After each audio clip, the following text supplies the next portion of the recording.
አይ እርጅና መጣ መሰለኝ። መንገዱም አላልቃለኝ እኮ።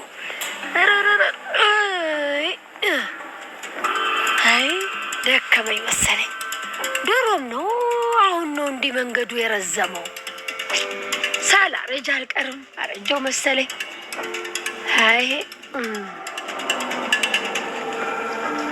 እማዬ። ወይ ብርሃን መጣሽ እንዴ ልጄ? ስትቆይብኝ ጊዜ እኮ መጣሁኝ። አባዬን አወራሹ እንዴ? አዎ አውርቻቸዋለሁ። እህቴ ሴት ናት። ለኬ አታለው ያመጧት ለቀድሞ ሰውዬ ሊድሯት ነው። እንደምንም ብላ ወደ ነበረችበት መሄድ አለባት። ወይኔ አደይ ምን ነው መከሯ በዛ። እኔ ምኑን አውቄው እናቴ። እሱ አምላክ ፈጣሪ የልጄን ህይወት ያስተካክልልኝ እንጂ እኔስ ግራ ገብቶኝ። በቃ እማዬ ደክሞሻል፣ ተነሽ ግቢ። እኔ አባዬን አወራዋለሁ። እርግጠኛ ነሽ? እሺ ይሉሻል? አዎ እማዬ፣ እህቴን ይዣት እመጣለሁ። በቃ አንቺ ተነሽና ግቢ። ደግሞ ያምሻል። ምን ላርግ ብለሽ ነው? ጭንቀቱ ቢበረታብኝ እኮ ነው።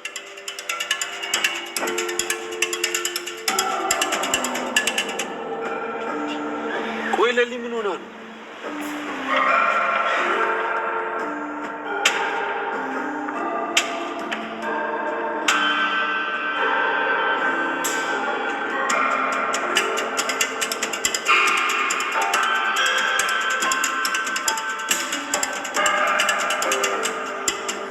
ለሊ ስትሪፕ ውስጥ ገብታለች። ባቡሬ ቁልፍ ይዛል እንዴ? እያስቆምስ ወይኔ ጉዴ! ምንድን ነው የሆነችው? ለሊ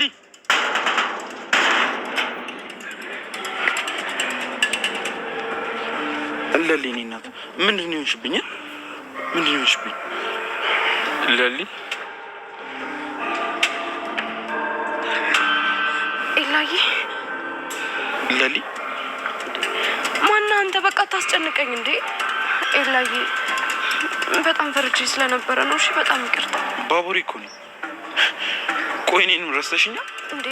አታስጨንቀኝ በቃ። እኔ በጣም ነው የምፈራው፣ እንዳትጠጋኝ። ለሊ ትክክል አይደለሽ እንዴ ኤላዬ። እኔ ምን አጠፋው? ይኸውልህ አንተ ቤት ስገባ የሆነ የሚያስፈራ ልጅ ቤት ውስጥ ነበረ። ከዛ ፈራውና እየጮኩ ወጣው። ማን ነው እሱ? እኔ እንጃ አላውቅም፣ ግን በጣም ፈርቼ ኤላዬ። ለሊ ተረጋጊ፣ ምንም ችግር የለውም። በቃ ወደ ውስጥ እንግባሽ። አይ እኔ ወደዚህ ቤት ተመልሼ አልገባም። የሆነ የሚያስፈራ ሰውዬ ቤት ውስጥ አለ። ማን ነው? ቆይ ነይ እንግባና ነው ፈልገው። አይ እኔ እያለሁ ትፈሪያለሽ? እሱማ አንተ ካለ አልፈራም። አንተ እኮ የኔ ጀግና ነህ። እሺ ነይ በቃ እንግባ።